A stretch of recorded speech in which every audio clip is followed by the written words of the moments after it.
Craig here. I got a new device in the mail today. You can see that my tripod is raised up a bit. So it's going to be a big device. There it is. It says 3001 security alarm control, and branded as Simplex. No, I'm not making things up.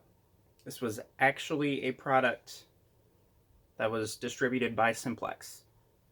I say distributed and not manufactured because, well, obvious reasons. So, what do we got here? Well, like I said, it's a Simplex 3001. Here's its little transformer part. And here is its keypad. This is probably going to be a dead giveaway as to what rebrand this device is. Flip the little door up here and check it out.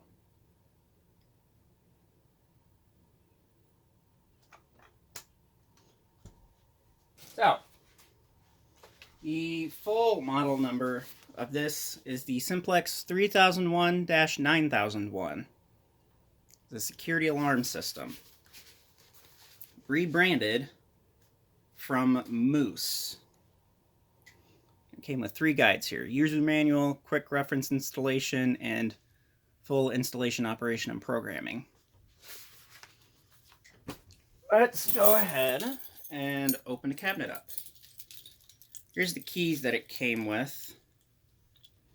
It came with these 2.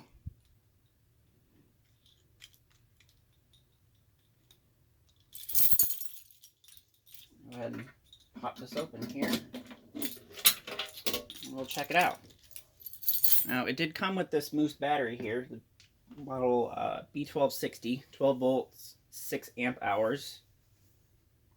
You can see it says 3001 security alarm control, and it's got all the descriptions and everything there. So this is a rebrand of the Moose Z1100 security panel. Actually, I don't... Oh yeah, you guys can see it on there. There's a little Moose logo right there, and brand name right up there. The only things that Simplex kept on this system. And I don't think anywhere on it does it say Z1100, unfortunately. And no, I'm not going to take it apart. I'm not that crazy. Yeah. So, it is an 8-zone burglary panel with fire control capabilities. Technically, it only uses 7 zones for burglary, and 1 zone is dedicated for fire. That's from factory default. You can set it up so that all 8 zones are strictly burglary zones if you need to.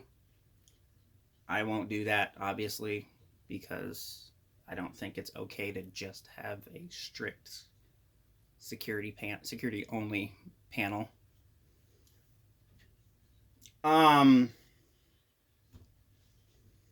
Yeah, you see your 8 zones over here. Each has a 2200 ohm resistor on it. So zones 1 through 7 are up here, and then zone 8 down here, that's your fire zone, which would be for 2 and 4 wire smoke detectors, pull stations if you have any, heat detectors, that sort of stuff. There's these 4 wires over here, and then there's this little jumper here. It's for a keypad hookup. You hook this keypad up, just right like that. Your 2 battery terminal hookups are right there. And on this side is kind of what I'd call like a NAC control, except for these 2 up here. These 2 are phone line, for the phone line hookup.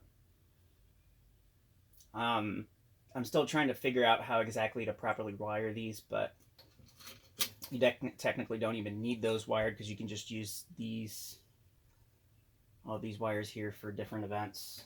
It's got, I think, let's say 12 wires, right? Yeah, 12 wires. for auxiliary outputs, so like to a siren or a siren driver or a voice driver, enunciation of events and whatnot. I did test this system out beforehand. It's really nice for a burglary panel. As you can probably tell, it is a little bit more bulky than my SafeWatch panel, and it's not as feature-esque, I guess you would say.